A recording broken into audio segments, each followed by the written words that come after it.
Good morning and welcome back to the Isle of Faces. You're back here for part 5 of A Feast for Crows. Hello, I am Sir Buckley. I welcome you to a windy, fairly cloudy England/Isle of Faces. We had the heat wave last week, we had the storms at the weekend, so I guess this makes sense. We're getting the full range, but don't worry, there's just enough sun to keep me going, keep me energised for what is probably a slightly longer episode because we have 4 big old chapters to get to.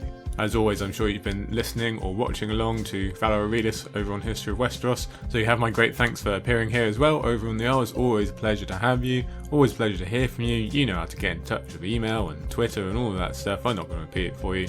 You can also check out our Patreon if you would like to have a look at the different benefits and little goodies on there.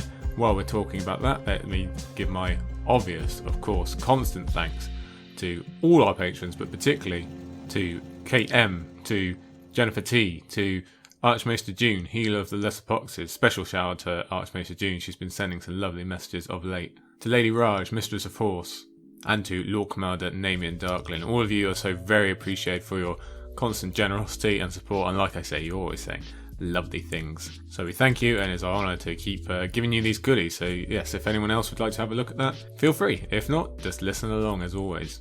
Before we get into today's big episode, only one piece of news. You probably can guess it already. As I mentioned last week, I was lucky enough to be invited over to the Giants Are Radio Westeros this Saturday on their live stream, which again, I know you've all been listening or watching along with. This was part 9 off the top of my head, and we were talking about, well, the Winds of Winter, but more specifically, the Winds of Winter prologue and who it could be, what could be happening, how that's going to link to the rest of the story, and all that good stuff. And I had a blast, I have to say. I think you could probably tell by my constant smile. I was worried I wouldn't be able to get any words out because I was so amazed that Lady Gwyn and Yoke Boy, who are heroes of mine, as I've mentioned again many times, I was worried I wouldn't be able to get any words out, that I'd just be there kind of sat listening to them because, well, who wouldn't? Luckily I did get some words out. I managed to retain my consciousness a little bit, and yeah, we talked Bindon Beefish, we talked the Brotherhood Without Banners, we talked, well, largely how dark winter's going to be, and luckily Yoke Boy let me go on my little rant about wolves. Not even all that I had to say about wolves. I really want the wolves to be in there, I want to make that clear. I had pages and pages of notes that could have made this a 2-hour episode. I really had to restrain myself and not just talk the whole time. I might even put out an extra bonus episode for you of just extra thoughts about the prologue and Winds of Winter and all this kind of stuff. We'll see. I might not have time, but look for that. That might be on the way in your streams soon enough. But really, really good episode, really fun to be on. Luckily no storms on their end, no storms on my end either. We got through it nice and clean. So if you were there in the chat, I know some of you were, and it was good to talk to you, good to see you. If you were there and watching live, thank you so much. It's coming out as a podcast soon enough, and well, I know you're going to keep watching. The guys are having a well-deserved break for kind of a month-ish, but when they come back, I'll be there. I know you'll be there as well. So yes, thank you, Radio Westeros, Lady Gwen and Yoke Boy. I adore you in every way. I tweeted about it the next day. Still blows my mind that I've apparently reached a level where these people who got me into this series, got me into this fandom especially, want to talk to me about the Winds of Winter and the Song of Ice and Fire. Wow. Could not be more honoured. So thank you. That made me incredibly happy, and hope to be back and hope to have you guys on the Isle as well. Okay, so what about today then? Let's go through our 4 chapters. We have Sam 2, Jaime II, Cersei IV, and Victarion 1 / the Iron Captain. So 2 twos there, and it seems, well, it's been a while since we've spoken about Sam and Jaime, so that's going to be interesting. But that Jaime-Cersei combo in the middle today, I think that's why this is going to be a long episode, because important facts for Jaime, but that Cersei one, oh boy, yes, it's the small council episode, and, oh well, I think I'll mention this later, but in my mind this is kind of Cersei's peak. This is where she's really settled into the role, and we get to see how bloody awful she is at it. And of course, Victarion, the Iron Captain, is setting us up for next week's big chapter of the Kingsmoot, and it's an introduction to a new character. Not even our last introduction to a new character, that's just how freaky Feast is, but we'll get to that later. Why don't we start here at the beginning with Sam 2. So I thought up a good name for this Sam chapter, and it's Same Sam, Different Place.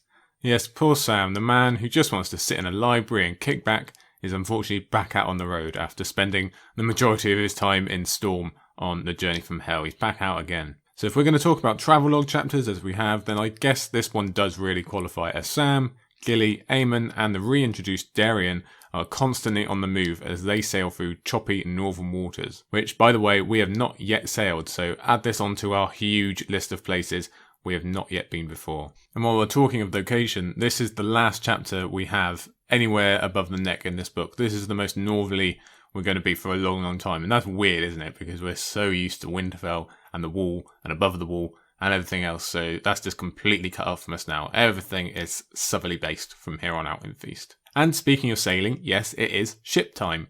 We mentioned we'd get way more ship chapters in this new stage. Sansa kicked that off for us when we sailed up to the Vale, but these are more in depth. This is more exploring the actual experience of being on a ship. We have more of those coming in Victarion, with Tyrion, with Quentyn, and with Sam again on the other side of Braavos, so lots of ship talk to be had. And considering how non-physical Sam is as a person, or at least that's how he sees himself, he does end up in a lot of physical situations, doesn't he? He's already been on the Great Ranging, he's had the forced march back, he's then marched from Crasters to the Wall, and we're going to see him become more of a sailor as we go here. But why do I say same Sam, different place? Well, it's because we're going to open this chapter with everything that's wrong with the trip. Sam being seasick, Sam being worried about drowning, Sam having to remember his abusive father again.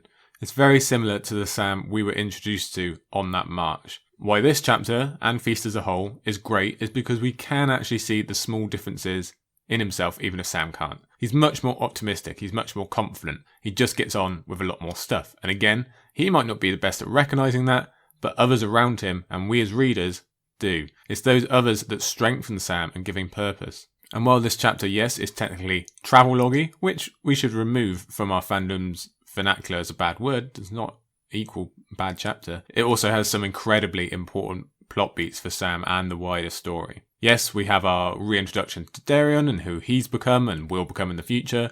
We get a little hint about Skagos with our first sighting, but way more important than that, we get the tale of Aemon first sailing to the Wall with none other than Brynden River's Bloodraven, and we get the realisation of what Jon has done to Gilly, which is obviously just mind-blowing for the Lord Commander's best friend. A lot of this chapter is about Sam being sneakily stronger and more optimistic, like we say, yet still finding things are worse than they originally thought when they left land, and still finding the strength to continue on and be a mini leader to this little band. It's a great chapter, so let's get to the text.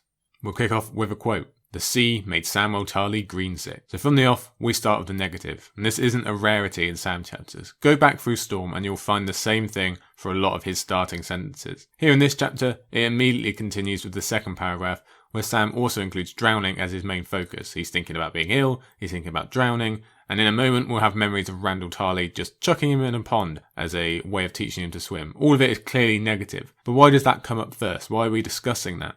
Well, it's because George knows character voice. That's why. And the negative stuff is always first with Sam, because that's how he views himself and the world he's in. That's how low his self-esteem is. As with the journeys in Storm, it is Gilly who makes the difference. On the march, Sam had no one to put a brave face on for, no one to try and protect, no one to spur him on, although that's kind of a disservice to Gren, to be fair. But he did find it more in Gilly and the march from Crasters to the Wall. And it continues here with him getting out of that negative line of thinking and focusing on something else instead. Sadly, at the moment, Sam believes all his efforts to be in vain because Gilly is still very upset. He's trying to cheer her up. It's not working, obviously, and he thinks that's a failure on his part. For rereaders, we know the true reason. First-timers and Sam himself will have to wait just a little bit longer, but we're going to get there soon enough. What Sam does click about Gilly is what a huge moment this is for her, even if we remove the terrible separation from her child. Like we've said before, and will say over and over again because she is so damn amazing, Gilly's universe has already been broken once. She was raised in a hut and basically grew up figuring the tree line was the edge of the world, as Sam will note himself midway through the chapter. Now, not only has she come across the Wall and come across real castles and armies and everything like that, now she's out on the open sea with no view of land at all, or eventually she will be. How absolutely mind-shattering must this be for someone like Gilly?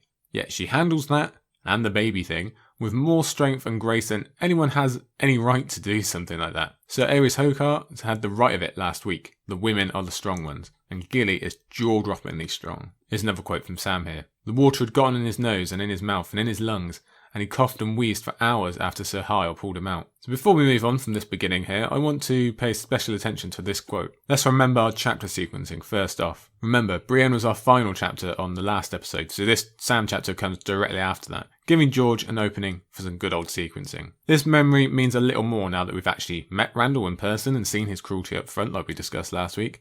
Not that it wasn't disgusting enough just in memory form, but you can also now include Sir Hyle. If these chapters weren't next to each other, it'd be more like, Sir Huh? Who's that? But George doesn't get the opportunity for such strong connections in this book as much as he did in the previous, so that's nice. But let's look at this quote specifically. Throwing a child into water to learn how to swim, that's not that uncommon, people still do that. Normally in a swimming pool instead of a pond, but still. But now we have this extra info both from Sam and Brienne.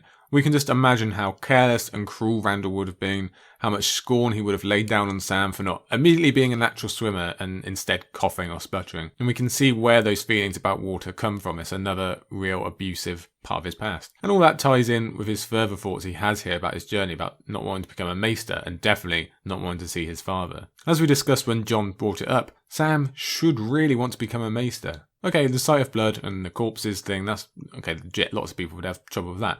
But otherwise, it's basically the perfect profession for him, other than librarian. But because Randall's cruelty is so imprinted on both body and mind, Sam can't see past that, and the life of a maester is forever tainted for him, thanks to his father's influence. Thankfully, instead of giving too much of his thoughts over to his father, Sam returns to his newfound optimism by focusing it on the others as he gives a little rundown of his companions and what supposedly awaits them. For Gilly, a place at Horn Hill away from the memories of Craster. To be fair, this seems like the worst deal of the three to me personally, knowing what we do with Randall, but Dickon is supposedly a better person, and Sam thinks well of his mother and sister, so I guess that would work out well. Of course, Sam doesn't know about the baby switch yet, so he doesn't realise how sad this ending would be for Gilly regardless where she actually ends up. But it is kind of funny he thinks about the baby perhaps showing an aptitude for arms. Gilly's son might have anyway, thanks to Craster, but you'd have to think that Mance's definitely will, given the skill that Mance himself displays in dance. And in terms of Gilly going that far south, you've got to wonder how many wildlings have actually gone that far down Westeros, gone as far as Old Town as Gilly will,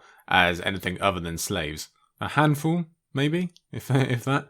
Gilly is making history. Aemon's supposed happiness is obvious and sounds quite lovely. We've already seen Old Town as a setting, and we can definitely imagine Aemon being there and having his cider next to the river out in the sunshine, so that's sweet to dream of. And Darien, well, we've not seen Darien for a long time, but remember, he was once part of the gang of friends that Jon made back in the beginning of Game of Thrones, just as much as Gren or Pip or anyone. Ironically, he was the first one to point out Sam when Sam arrived on the wall. You might also remember Jon and Darien's friendship ending on a sour note when Jon was throwing his tantrum about just being made a steward and our ranger. That was the last we saw of Darien, so perhaps Jon is trying to make up for that with this appointment as the new recruiter. Or maybe we just need a new recruiter. It does mean we get a Yoren mention, which is always great because we love Yoren, and they are only going to become more rare. It's been a long time since we've heard that name from anyone save Arya. Just a quick aside here, we likely mentioned this before, way back when, but having a single man as a recruiter is a fairly large weakness of the Night's Watch setup, I think. Okay, Jon is up against it where he needs every man at the wall, if he can, but sending a group of 5 or 8 or whatever is probably going to increase your actual net gain, both by those people keeping each other alive or by ensuring that no one deserts, as we know Darien is going to try and do. It also makes it a lot easier to know when your recruiters have died, or if someone has deserted. They never found out the truth about Yoren, that's just a mystery, and they just have to assume he's not coming back, he's dead, so they have to wait an extra long time before sending out a new one. If you have 5 and even 3 or 4 are slain, the 5th might get the news and any recruits back to the wall. As it is, this is also a sign of Jon being still new in his role.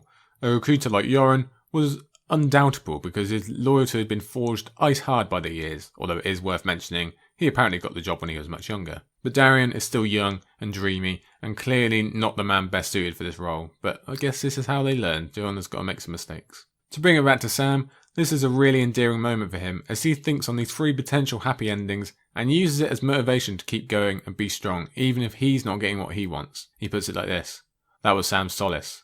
I'm going for them, he told himself, for the Night's Watch and for the happy ending. I really like that quote. It makes Sam an even better person than he already is. Now the caveat is that rereaders know none of these endings come true. Gilly, she doesn't get exactly better or worse, she still ends up south, just not at Horn Hill, but she's still going to have the deep sadness over her child regardless, but she does connect with Mance's son and with Sam himself, so the jury's out a bit on that one. But for poor Aemon, he never makes it back to Old Town and his peers. And Darien not only dies before bothering to recruit anyone, he also betrays his oaths to the Night's Watch and to Sam's group. But it's not important that Sam is wrong in his guesswork, it's important that this is how he's choosing to see the world and the motivation he is using to be strong. He is doing it for other people because he's brilliant. Now the connection there is that rereaders know that Arya will kill Darion and that she will interact with Sam, however briefly, as well. First time readers aren't to know that yet, but George really gets our imaginations going when Sam starts detailing their voyage to Braavos. A big titan? A lagoon? Little boats? Yes, we've seen that place. We're suddenly whisked back to Isle 1 and our first introduction to Braavos, as our first time reader minds make that really important connection. Hang on, Sam and I might be in the same place and at the same time. This isn't a pairing we've ever dreamt up before, I would imagine, but now there's suddenly a thin piece of string connecting Arya and Jon, our most awaited reunion in the whole series. So our minds start running away of themselves, as we want to do as fans of this series. What if Sam clicks who Arya is? He did it with Bran, he knows who that was. What if he tells her all about Jon being Lord Commander and how to get to the Wall? What if he writes to Jon, telling him his sister is alive in Braavos? Imagine how much that changes. Hell, what if Sam just turns around and takes her back to him? Probably not, but this is what I mean about our minds running away. And that's how desperate we are for these two to be back together, that we will just take any possibility and run with it. Unfortunately, jaded rereaders know this to be untrue. We can never be so lucky as all that, but it's great for George to get our motors going and persuading us to read on. Sam gives us a little overview of the first section of their journey, particularly on Darion's singing and how dark the days are for Gilly and the baby. This might be the worst time of her life so far, which is saying something. Let's remember where she's come from. But the most interest comes to us when Aemon begins remembering his youth and detailing how he got to the Wall in the first place. Let me read you the quote. "He sent me north from the Golden Dragon and insisted that his friend Sir Duncan see me safe to Eastwatch. My honour guard, he called them. One was no less a man than Brynden Rivers. Later he was chosen Lord Commander. Bloodraven, said Darion. I know a song about him. 1,000 eyes and one. Whoa, okay, what a bunch to unpack right there. Firstly, let's start with the most mundane part of it. The name of the ship. It's always a big deal when a dragon, any sort of dragon, winds up in the north.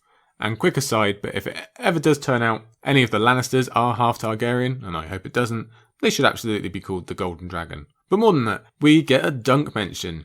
Wow, yes, we love dunk mentions, don't we? And actually, there are only 3 of them in the entire series, and we've had 2. This is the last one. Jaime has 2 in one chapter in Storm of Swords, and we get this one here, and that's it. That is it for Sir Duncan the Tall, unfortunately.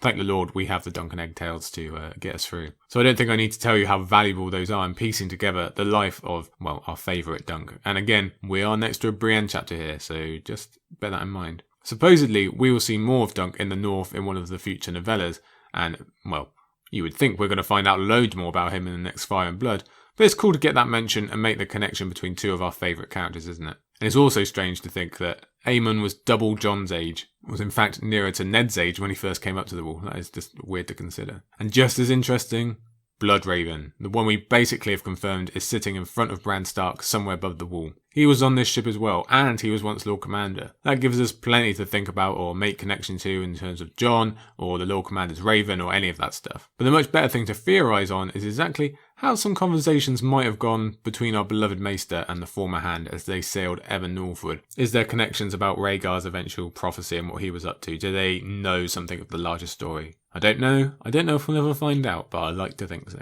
Sam does some remembering of former voyages himself as he recalls sailing to the Arbor at age 10. And we have some more great connections being made as we discover Sam was bullied by the Redwine twins, those who we probably remember best as Horror and Slobber, and have actually seen a fair bit of during their time as captives, light captives really, in King's Landing, and then now they're just kind of freely with the whole Reach contingent. It goes to show George's ability for complex or multifaceted characters, because Horace is painted as a bully here, very convincingly, but he's also credited in more recent times with saving Lady Tanda Stokeworth's life in the bread riots. So there's nothing clear cut with George. You can be good and bad as a person in this series. And again, I have to bring up chapter sequencing. We've just had Brienne tell us all about her painful interactions with the supposed nobility and chivalry of the Reach, and how cruel those people can actually be even in a friendly setting.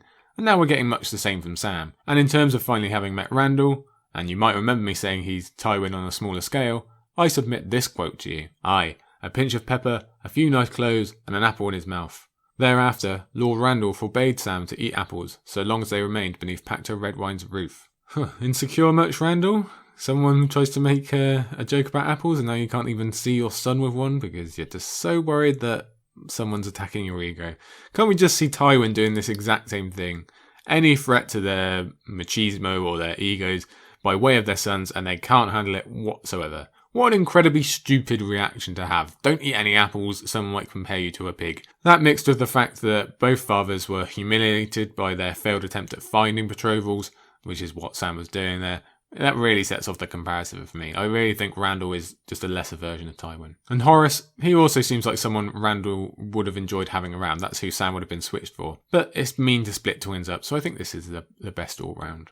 Now, where are we on our journey? Well, we get our very brief glimpse of Skagos. It's essentially non-important for our purposes here, but those among us who like to leap on such things just enjoy it being established a bit more and noted by a main character in the hope that we will be going back there later. There's a lot of theories about where Rickon is, where Davos might end up. That's personally what I subscribe to for what Davos will be doing in the Winds of Winter. And it would be cool if Rickon and Asha were there, because then Sam could claim to have some type of connection to Bran, Rickon and Arya, just leaving Sansa to go, which isn't inconceivable. Both of them in the south. Theoretically, both will head north again, so maybe they'll get to meet too, and Sam will get the whole Stark bingo. Personally, I like the note here that a Skagos rebellion 100 years ago claimed the life of a Lord of Winterfell and his men. That could eventually turn out to be foreshadowing for Rickon's return, helping to end either Roose Bolton's occupation of Winterfell, or even Stannis's. We really don't know the outcome of Rickon returning. I had to talk about that a lot in the Old Castles book. The journey continues, only becoming more miserable as it goes. But in amongst the rain, we have this beautiful image of friendship and loyalty and respect given to us as Maester Aemon insists on sitting up on deck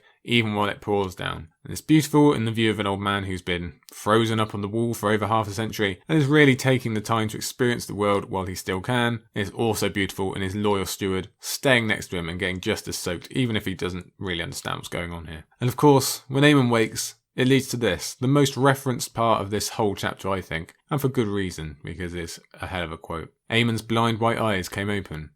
"Egg?" he said as the rain streamed down his cheeks. "Egg, I dreamed that I was old." Absolutely, positively in the top 10, maybe even top 5 of emotional lines delivered in A Song of Ice and Fire. Not just this book, the whole series. "Egg, I dreamed that I was old" is absolutely heartbreaking in the most bittersweet, beautifully aching of ways. And Sam's next thought is that he doesn't know what to do. And I agree with him. How can we even begin to think about this line? I don't want to analyse it because I just love it as it is.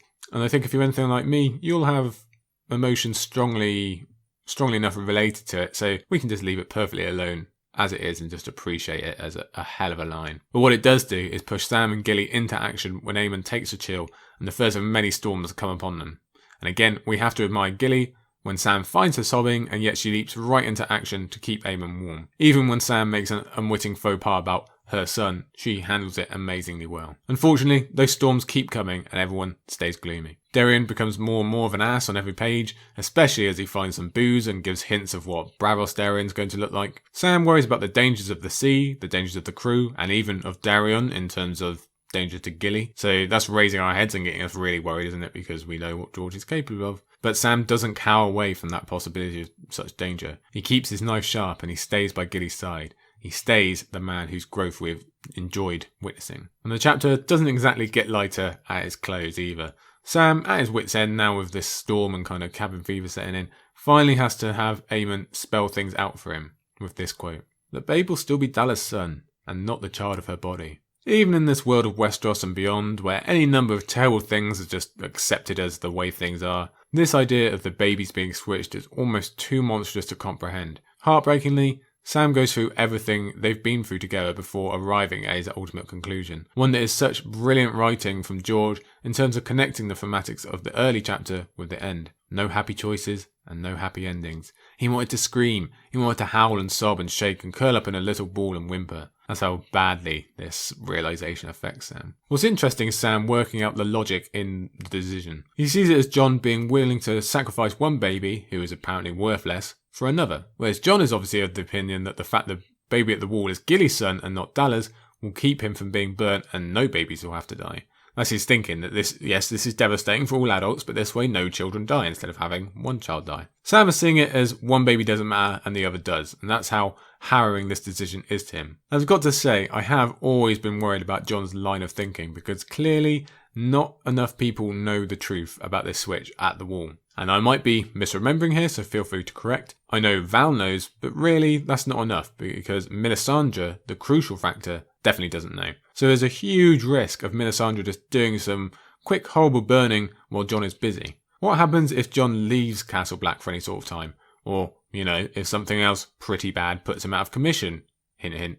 Wink, wink, we know what happens at the end of Dance, don't we? Something like, death, perhaps? I have this horrible vision of Jon being resurrected or awaking and discovering that Gilly's son has been burned in an effort to bring him back. Let's just imagine what that is going to do to his soul, which is already going to be questionable considering what's happened to him. Just imagine that knowledge being given to him. Okay, it's not going to be much better if it's Shireen instead, like many people theorise, but at least Jon didn't specifically place Shireen in harm's way. Val knows, but who's going to believe her if it really comes down to it? They're all going to believe she's trying to save her nephew and nothing else. So while Sam is focusing on intention, I'm not sure if it's going to make much of a difference, and things could really work out badly at the wall for Gilly's son and Dallas as well, possibly. Yeah, that's rough. The whole thing is so wild that Sam can't even lend any thought to finally knowing why Gilly is acting the way she is. Instead, he's facing his own extreme guilt over placing Jon in a position to make such a command.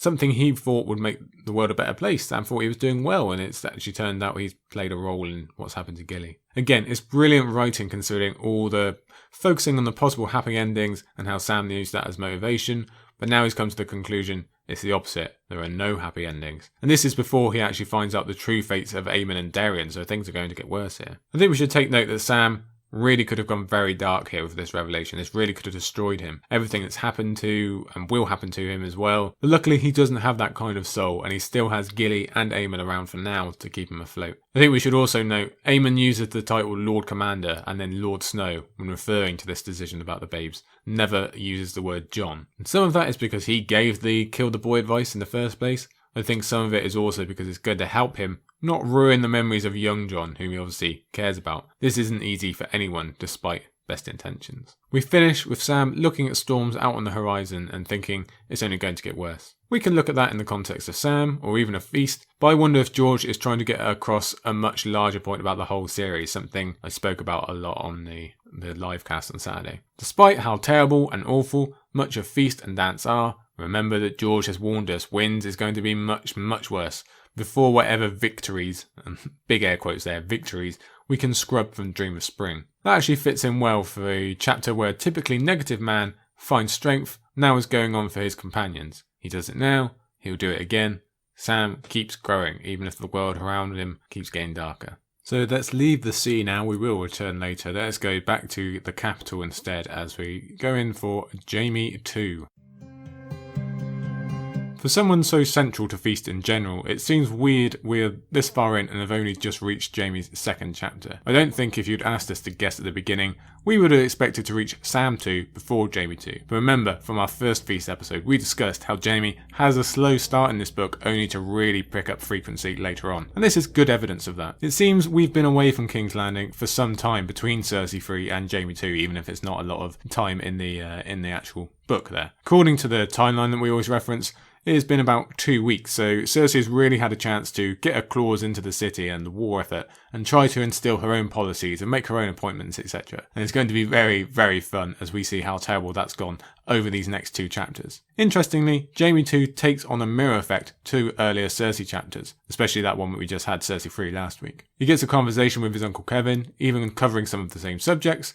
We get his thoughts on the tower burning that we discussed in the last chapter. There's Taylor talk, all before Jaime does his own trip into history yet again, before wrapping up the chapter back in his own unburnt tower to discuss some similar subjects to Arianne and Sir Aerys Oakheart, again like last week. And what's really astounding is this is our last Jaime King's Landing chapter, essentially. He will start off his 3rd chapter here, but he will also leave there, so this is our last full King's Landing experience. And I knew his leaving came early in terms of his feast arc, but just 2 chapters, wow. Okay, so this is our last chance to see him plus Cersei, plus the city that's had such an effect on him. It's pretty major, isn't it? I personally can't wait for him to get back out in the Riverlands. We can't ignore how big of a role the capital has had in his changing. This is where everything happened to him in his youth, and now fully grown and, well, more than fully grown, we can see how it's affected his change as well. That plus that he will be really splitting from Cersei this time, perhaps forever. We've got no idea if he'll ever come back to the city or come back to his sister, although most of us assume that he will, at least back to Cersei. As we also assume that both will be very, very changed by the time he does. Whether City or Cersei, I don't think Jaime's going to come back to what he's used to. That also signifies it's going to be the end of our 2 POV staple for King's Landing. Ever since we very first arrived in this city, we've had some combination of Ned, Arya, Sansa, then Tyrion and Sansa, then Tyrion and Jaime, or now Cersei Jaime in terms of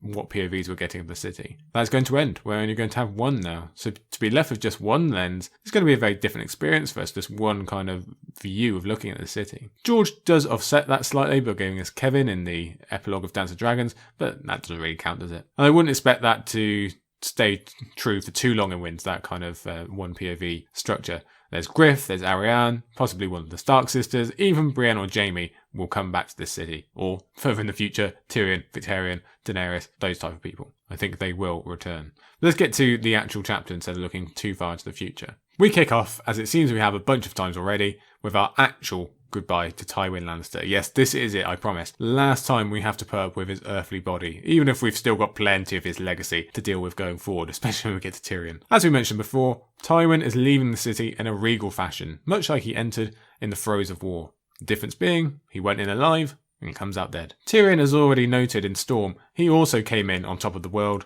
and left crawling through a dirty tunnel.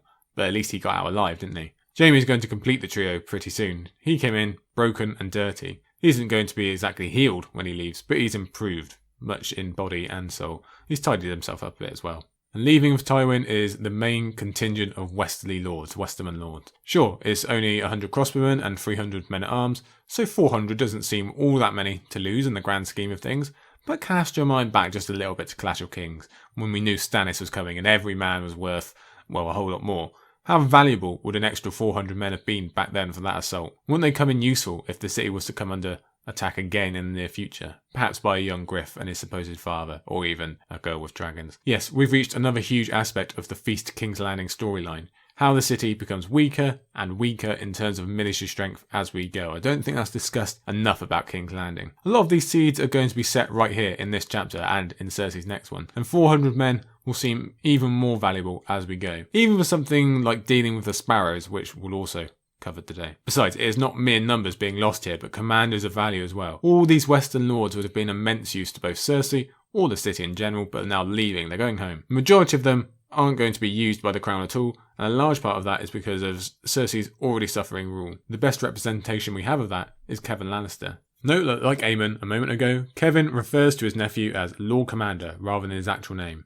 This is an official conversation, he's basically saying, not a chat between relatives. He does the same with Her Grace in place of Cersei, and he's basically just acting cool all over. Jaime has clearly come for this talk with the best of intentions, and after being unable to resist himself, making his usual jokes, he shows that he is actually making more of an attempt to save everything than anyone else. His first quote for this chapter. Strife between Lannister and Lannister can only help the enemies of our house. Okay, yes, that is a rather obvious sentiment. It's also one that needs to be said, and it is absolutely true. Varys has realised the right of that note there. The Tyrells as well, most likely. Peter Baelish excels with it. He knows exactly how to turn the Lannisters against each other. The worst part of it is the only two Lannisters who we've never seen in conflict with each other were two brothers, and one of them is now leaving the city in a casket. For argument's sake, we should also mention Tom and Myrcella, who have genuine affection for each other, but as we've mentioned last week, the Great Game seems destined to destroy that relationship. While Jaime tries to get his uncle to stay, for unlike Cersei, he is not so blinded by pride and knows how important and useful this man could be, his individual worries do sneak in thanks to Lancel being just behind them as they're riding along here. He's already had to watch Cersei stand arm in arm with Sir Osmond, now Lancel is back around as well, so Tyrion's lasting taunt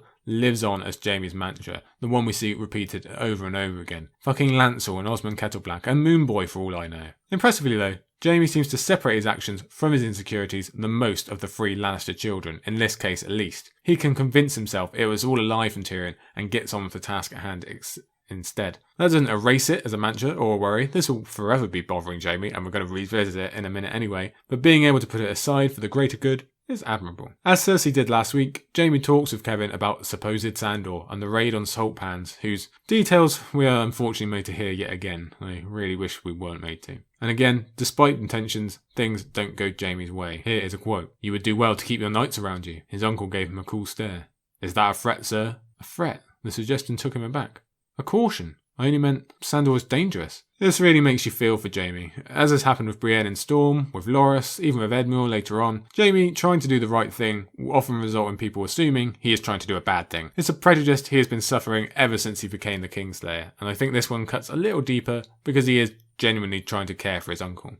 On Kevin's side, it seems he's using the opportunity to finally say what he thinks of Jaime, as he did with Cersei, now that Tywin is gone. In fairness, it's not so harsh with Jaime as it was with Cersei, because Kevin, he probably likes Jaime more anyway, and his huge misogyny obviously isn't a factor here. But overall, he's just sick of dealing with these two and wants to be shot of them. Considering what they've been like for 99% of their lives, or 100% if you're Cersei, you can't really blame him. Still, even with that blow, Jaime manages to rein the conversation back to the realm, making one final plea for Kevin to remain as hand. How did his uncle respond? With this. "Your sister knows my terms. They have not changed. Tell her that the next time you're in her bedchamber." Ooh, okay Kevin, let's forget the coolness part. All gloves are off, I think. He's being pretty straightforward now, isn't he? Yes, I don't think he's worried about being brought up by Tywin for saying these kind of things. And that presents a problem. Lots of them. But I think it's significant that out of all the things that could come out of this knowledge from Kevin, Jaime actually picks out the danger to Kevin himself because of who Cersei has become. Although, if he really admits it, Cersei has always been willing for people who know too much to die, hasn't she? But this is a clear worry. This is danger. And we can see how much she is worrying him already. Jaime isn't concerned about himself, or even really Tom and Marcella. He doesn't think of them. He is thinking of Cersei and how bad she is becoming. That strife between Lannister and Lannister line, that's all the more appropriate now. And from there, Kevin rides off, never to return again in Feast. Jaime's going to spend a lot of his own arc basically chasing Kevin's footsteps at Darry and Riverrun, culminating in Jenna Lannister comparing the two of them later on. But it's Cersei who Kevin will next interact with, because the next time we actually see him on page isn't all the way until Cersei 1 in A Dance of Dragons, where he meets her in her sept cell. I think we know what he does next in terms of Cersei in that book, but then before you know it, we have his epilogue at the end. So he really gets to make quite the impression on Feast here at the beginning, but then no more. Jaime, obviously having failed in this mission with his uncle, contents himself with mocking Lancel in order to gain some ego points, leading to this rather telling line. "I pray for you, cousin, and for her grace the queen. May the crone lead her to wisdom, and the warrior defend her." Why would Cersei need the warrior? She has me. It's like old Jaime there with that line, isn't it? Jaime uses this as an opportunity to convince himself again that Tyrion was lying and Cersei has remained faithful. Of course she hasn't slept with anyone else. She loves Jaime. But I think it tells us however much progress he's made, she still looms large over his spirit. He still can't quite escape that, not at this point of the book anyway. As Jaime re-enters the city, we get some really important updates as to what's happened to all the other standing forces. Most strikingly, the Tyrells are gone. Yeah, this is a very different King's Landing to the one we had a couple of chapters ago. That whole army that rode out of the Reach to save King's Landing is dispersed, half with our beloved Garland and Lady Olenna to Highgarden, half with not so beloved Mace to Storm's End. This is going to be really important for the overall war picture in terms of the Reach's reaction to the Ironborn. Garland is really going to need that half of an army. And it's also nice to have the much underappreciated Storm's End back on the radar, especially given its importance towards the end of Dance, and possibly the beginning of Winds as well. But it's also important for the city. That busy, bursting at the seams King's Landing that we discussed so much in Storm when everyone is arriving basically, is already emptying, really emptying, and some really important characters have left. We will see Mace return eventually, along with Massif Rowan and the other Reach bannermen, but that's it for both Olenna and Garland. They never return to the page, in this book or the next. That's a bit surprising, I think, especially in terms of Olenna, and definitely when we remember how big a role she had in Joffrey's death. I think if you asked someone how much of the series she's actually in, they would say more than the reality is. I've spoken of my love for Sir Garland as well, and both of them are now relegated down to Highgarden with no real clue as to how they will react to Euron or what is coming for them in Winds. I really hope we get to find out, perhaps even with a final meeting with Willis Tyrell as well. We also learn it's not just Tyrells on the way out. 2,000 Lannister men are already waiting to hop across to Dragonstone to take out Stannis' last stronghold, or one of them anyway, which will also end up getting rid of another Tyrell in Loras later on. And the remainder of the Lannister army, they've already gone. This is just what's left, these 2,000, and they're about to hop it as well. So when Jaime says the city feels empty, He is not kidding. It must feel deserted. We've been speaking about 400 men being a big deal. What about 2,000? What about the rest of the Westermen? The entire Tyrell army? All of them just gone like that in a matter of days. This is a completely different city to what we are used to, and it must make that clear. And of course, the kicker to this is that Cersei is over the moon. She thinks this is brilliant. I've got rid of them all. Hardly any more Tyrells, all the old lords who only want to talk to her father. She's finally managed to shift the old folk out and been allowed free reign of the house, basically. Exactly what she's always wanted. Now, in the interest of fairness, I assume Cersei thinks those 2,000 men going to Dragonstone will only be there a couple of weeks and can then come back. But still, Cersei has actively encouraged the weakening of her own city, both in terms of pure numbers and in military commanders, just so that she gets to be in charge. This is one of the biggest crimes of rule that we can lay at her feet. She is willing to ruin her own position and get rid of potential allies just so she feels more in charge. She endangers herself, her city, and obviously all within. She puts her ego not only in front of this city that she's supposedly ruling and protecting, but in front of her own grip on power, even if she doesn't realise it. It's completely naive and entirely self-defeating. Yeah, we're going to have some Cersei rants today, just you be ready. Bear in mind, even as Jaime returns to the castle and rides past the yard, reminds us of all the smaller lords or individuals who are still in the city, a decent chunk of them are going to be going as well when Jaime leaves in his next chapter, along with another 1,000 men or just under. That's incredible. It's an even bigger loss of more knights or useful commanders like Adam Marbrand. He leaves with Jaime. Cersei is really willing to just cut off her own nose, and again, she cheers for it. So let's actually meet the woman in question, shall we? Let's bring her into the chapter. When we see her, she is A, drunk, and B, making fun of Jaime's hand again. Standard. Let's have a quote. He missed like that, but these days, he seemed to miss like everything his sister did. That feels pretty important as a quote because that sense is only going to increase for Jaime. Oh, and she's also laughing in Pycelle's face, we should note. It's not always laughing, but something cruel towards the Grand Maester is pretty standard for her now. The news of the day is that Lolla Stokeworth has delivered her child, and Bronn has chosen to name him Tyrion, as essentially a huge middle finger to Cersei and everyone else. I like that this is seemingly Bronn showing a mark of respect for his former employer, even if they were never quite friends. But I do think it is also him inviting some sort of chaos to Stokeworth in order to help him climb the ladder a little bit. I think he knows that Cersei won't be able to resist reacting. We shall have to send the darling boy a gift, the Queen declared. Won't we, Tommen? We could send him a kitten. Oh, this kid, man. Yeah, he's an absolute heart melter. Every time we see him, I just love him. We could send him a kitten.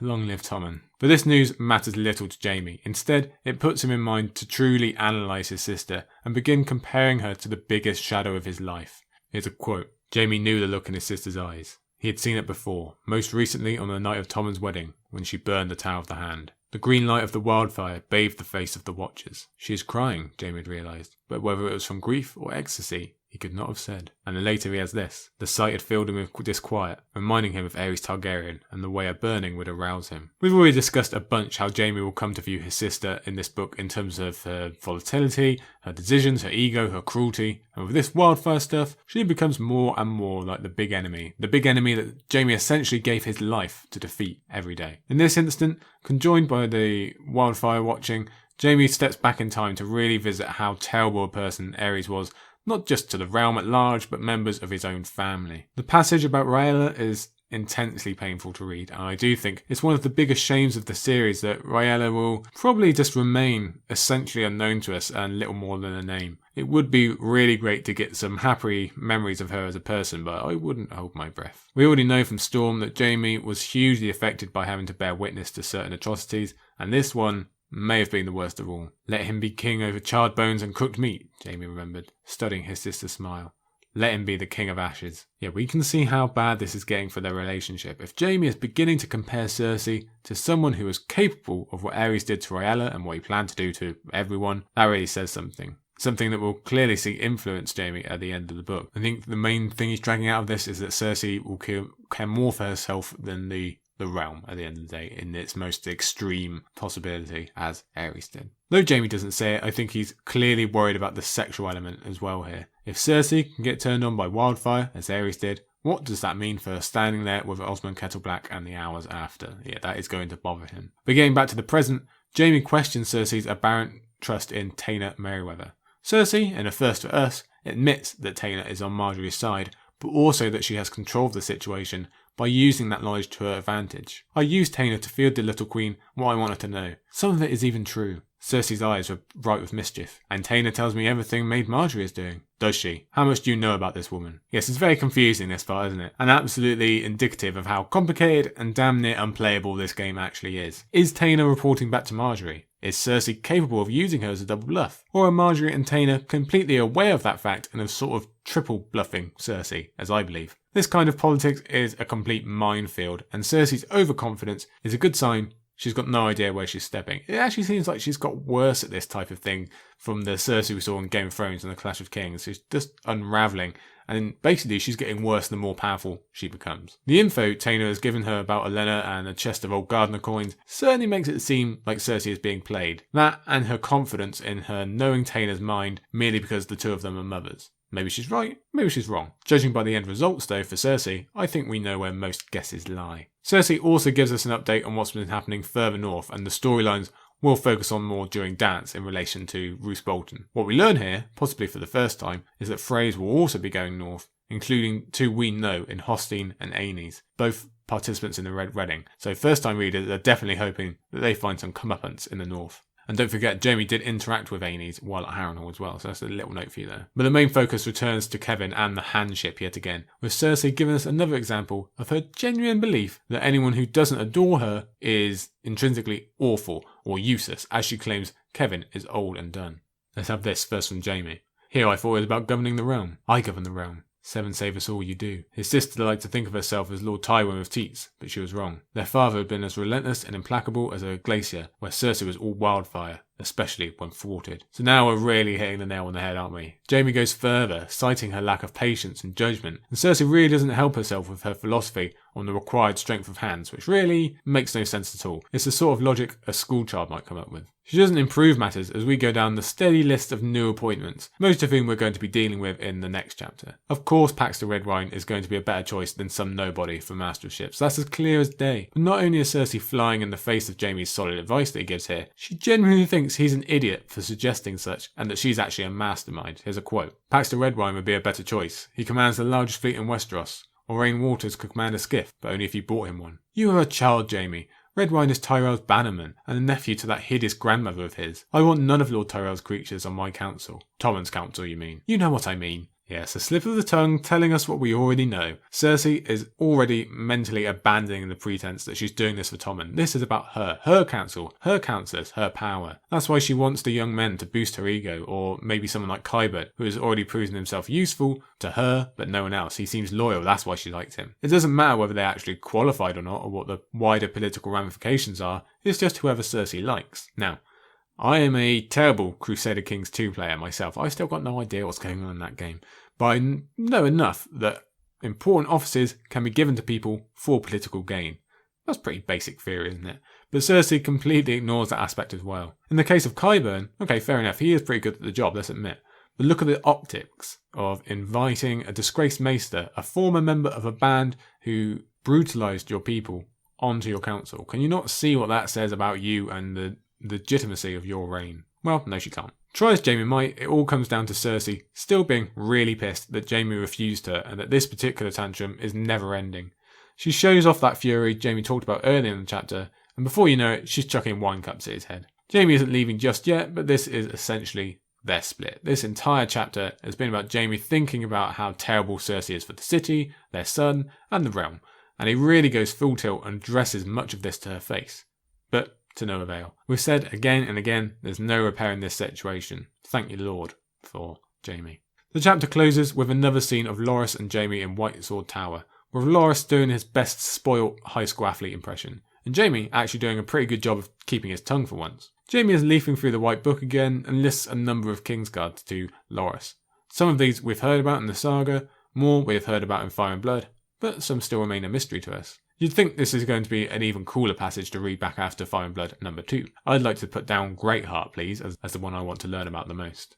Anyway, the larger point Jaime is trying to make to Loras, on top of the smaller one about not judging a Kingsguard by how long he lived, but how long his king did, is that fame and infamy aren't all they've cracked up to be. Opinion doesn't matter, the job does. That's what he's learned after all these years having the Kingslayer thrown in his face and all the stuff about broken oaths. He'd do it all again if need be, and perhaps he will have to with Cersei. At least I think that's what he's saying. I'll put my hands up and point out that this ending really confused me in my first couple of reads, and I'm still not entirely sure about it now. Is Jaime bringing up the Kingmaker, who we first came across last week, because he originally had intentions to take control of Tommen and wrest him away before Cersei got too bad? I'd probably doubt that. That's probably a too large operation for Jaime. I think when I focus on it now, this is a scene of duality. Jaime is noting that Cole was both good and bad, because that is what Jaime is trying to be now. He knows he'll forever be seen as the Kingslayer, and therefore bad, because he broke his oaths, even if he knows he was really good. But now he's trying to be good again. It's part of this forward arc of being the best he can be, as he thought last time when he opened this book up. He could just give in and relent to Cersei, but that would make him just bad all over. I also think some of it is recognition that even though he is called the Kingslayer, he could have been a Kingmaker at the time directly after he killed Aerys, but he chose not to. That wasn't what it was about. Either way, it fits brilliantly with the upcoming chapters of the Kingsmoot, where a king is made, and Arianne's kidnapping of Myrcella, which is literally called the Queenmaker. So it's amazing sequencing yet again. And also, a part of it is just keeping Loras's ego in check, because he is really on one at the beginning of this scene. That's it now for Jaime II, but don't worry, we're not going far, we're only skipping across the hallway to Cersei for Cersei IV. So if we've just had a whole chapter of Jaime showing us how terrible Cersei is and what she's doing to the crown and city, what better way to follow it up than by seeing Cersei actually doing some ruling, and better yet, thinking she's doing a great job. Yes, strap yourselves in folks, we're headed into Cersei's small council chapter. I think, as I said at the beginning, we can equivocate this as Cersei's peak. This is her happiest chapter, where she really believes she's done her best work with getting rid of the Tyrells, naming her own council, dealing with Dragonstone and Storm's End and all this other stuff. The only rival might be the chapter before her imprisonment, where she really believes she's got the whole Margaery thing wrapped up. But this here is where Cersei believes she has her best successes and is at her most smug as well. And maybe her most disgusting, although we can probably apply that to any Cersei chapter really. We start as we'll end, with this constant hope of finding Tyrion has died and that his head will be presented to her. Because, that's a normal thing to want, isn't it? As it turns out, the head presented to her at the beginning is the one of the kindly Septon that Brienne met a few chapters ago, so that's sad. We knew it was coming, but still gloomy to think how kind and nice that man was, and he met a brutal end purely because of Cersei's bloodlust. Now, does Cersei feel any guilt about this? Does it make her self-reflect? No, she goes the complete other way, claiming she would basically kill every dwarf living if it meant she could get to Tyrion. She even notes a child has died because of this, and she doesn't really care. So complete sociopathy yet again. What a good introduction to the chapter and our character here. And note, we're already being told about her weaknesses and rule because of her obsessions.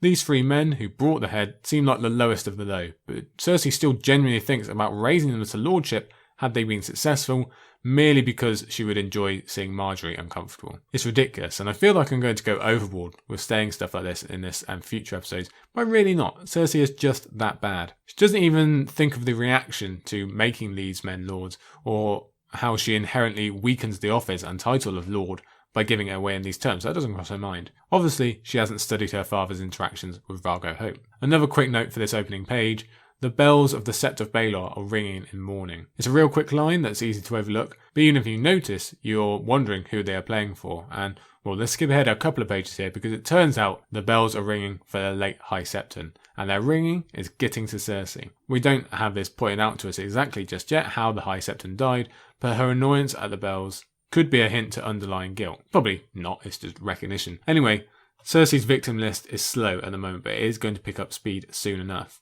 So far, we've had the two turnkeys that were guarding Tyrion, and possibly Sanel. Don't know if she's alive or dead yet, but she's not in a good way. And maybe the poor dwarves mistaken for Tyrion as well, if you like. That list is just going to really grow and grow. And what should be noted is that possibly all of Cersei's killings in this book, out of all of them, this one maybe makes the least sense. Why kill the High Septon, really? Is her paranoia that bad? Go back and look at their single interaction, or anything else we hear of the man. There's absolutely nothing there, nothing to really suggest he's in league with Tyrion or provides any other sort of danger. Now, to be fair, I think what Cersei is focusing on is if Tyrion, or more to the point Lancel, has given up some secrets, then that High Septon really does pose a problem. But killing the High Septon doesn't actually solve that, does it? Whoever is raised to the title the next time will still have ears to listen to Lancel or even Tyrion. She thinks Tyrion is still around, so it'd be the same danger, and Lancel is quite capable of writing a letter from Darry, so it's not really solving anything. It's not like she has a plan to fill the void, she just figures whoever's next will be easier. This really is an emotional kill with zero logic, and as we know, it just opens the door for the High Sparrow and Cersei's own doom. We're going to see that equation quite a lot in this chapter, Cersei setting up her own failure. Everyone seems confident that Tyrion will be found, and Qyburn especially has taken a bit of a turn. He's dressed in fine white robes with golden collars and belts. His new office apparently suits him. I think this description is easy to forget, probably because of the show's influence and how he's dressed there. But he also lists down how he has spies all over the Seven Kingdoms, and you have to wonder how he's been able to set that up so quickly. If he came over to Westeros during a Game of Thrones with the rest of the Bloody Mummers, that's not a bunch of time to set up an extensive network, especially if you've been riding through a war zone with sellswords. Why would he even bother at that point? Perhaps this is something he's been doing over many years, although again you have to question why bother? Or perhaps there is an element of inheriting Varys' more official network. If so, I wonder if Varys is aware and still controlling some of the information that Qyburn and therefore Cersei receives. Cersei herself is certainly confident that Qyburn has merely inherited and Varys had no personal skill at all. It's funny that she thinks this on the same page that she insists Tyrion could still be in the walls, never thinking about the possibility of spiders being in the shadows. Immediately, we get to the cherry of this chapter, the small council meeting. And what a prize it is. We've always loved small council meetings, right back from the frustrations of Ned to Tyrion kind of running the show. And they dropped off, to be fair. We had the Lannister fighting in Storm of Swords, but this one, maybe it is a favourite. I think we can tell how this thing is going to go by Cersei taking the time to mock Boros Blunt, but more notably is the joy she takes in introducing Qyburn merely because she knows how much it upsets Pycelle. As we'll see in this meeting, out of this whole sorry council, only Qyburn and Pycelle seem of any worth, which is funny when considering they are natural rivals. Of course, Cersei takes note of one of them because he says what she likes and does what she wants, while completely dismissing the other because, well, that's just because what she does. Another big blunder on Cersei's part is not realising that Pycelle would have come over to her side easily enough. He hates Tyrion for the beard cutting and the black cells and all that. That would do it alone, but they could even bond over Pycelle's love of Tywin, or the fact he thought he was serving her with Jon Arryn's death, but no, because she doesn't like him personally, or that she can cook up any feasible reason why he would betray her, he's of no use to her. Yet another mistake that will cost her when Pycelle does regain power at the end of this book. My counsellors. Cersei had uprooted every rose, and all those beholden to her uncle and her brothers. In their places were men whose loyalty would be to her. So Cersei basically confirms what we were saying in that Jaime chapter about how happy she is with how things are going and how well she thinks she's doing despite literally describing her own mistake here. She thinks that loyalty is the most important. Okay, yes, it is very important. But to the point of not counting any other statistic. As long as you say yes and smile at me, I don't care what your ability is or what else you can bring to the table. We spoke about that in her interaction with Kevin, didn't she? She doesn't realise what Mace can bring her. She only focuses on the fact that she doesn't like him. That's it. And it really just shows off the... Cersei's thick. She's an idiot. She just doesn't get it. She's got this one-track mind. She cannot comprehend more than one facet, it seems like. And again, it really does seem like she's got worse the more power she's got. We also get the introductions to Autumn Merryweather, Giles Rosberry, Oraine Waters, and Harry Swift. And we find out that, as well as appointing them, Cersei has made some changes to their titles. Here's the quote. She had even given them new styles, borrowed from the Free Cities. The Queen would have no masters at court besides herself. So this is another clear measure to separate herself from all the men who have come before her. She doesn't want to be linked to Tywin, or Robert, or Aes, or any Targaryen. This is a new era. These are all firsts created by herself. The first Justicar, the first whatever you like, Grand Admiral. Besides, Master of implies being the best of something, and Cersei certainly doesn't want any of those on her council. They're far too powerful and annoying. She is the only master now. Note, she also lists them as her Justicar, her Grand Admiral, etc., etc. Not Tommen's, hers. So again, that links very strongly with that Jaime line we just had in his chapter, doesn't it? And what about her final naming of a new hand? And eventually, yeah, we got there. At least Cersei originally intended to give the handship to either Kevin or Jaime, who would be able to do something with it, especially Kevin. But because she got her double rejection, her coping mechanism is pretending that the position is irrelevant anyway, because she's got this all covered. Oh, I didn't really want them as a hand, I was just being nice. Hand doesn't matter. Yeah, okay, right, sure. Who needs a hand? Not me, so I might as well give it away to anyone who I think will give me any kind of one-up over Kevin, instead of finding someone who actually might be good at the job. She's doing this with what is basically the second most important position of Westeros, and many will argue it's the most important. This is the whole reason that Ned came south, the whole job he undertook. The same with Tyrion and his clash arc.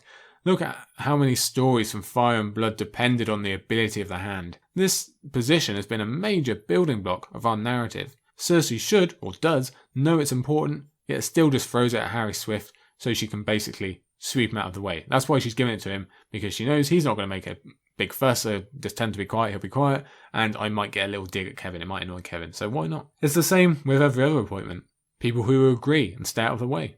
There's plenty of rubbish counsellors throughout the series, especially if your name is Stannis, but most people also have one or two good advisors on top. Cersei doesn't, and she doesn't have the brains to do it herself, unfortunately. I think we know what that means for the future, and again, Cersei believes all this is brilliant, and she's succeeding and ruling well. She thinks this is all, yeah, well done, Cersei. No one else would have thought of this, just you. Wow. But we are missing someone, aren't we? Where is Jaime, our Lord Commander? Well, Cersei keeps up with her current trend of mocking him and gets her first round of sycophantic laughter from her cronies, giving us this quote. Good, Cersei thought. The more they laugh, the less he is a threat. Let them laugh. Do we have wine? Standard that she can't wait to get to the wine, but this idea of Jaime posing a threat is more foolishness. Jaime could definitely make himself a danger if he wanted to, but he also very clearly isn't doing that. He's trying his best to keep everyone together, basically. But because Cersei is so paranoid, she's convinced herself he is another enemy. She creates her own enemies in her mind and in reality also.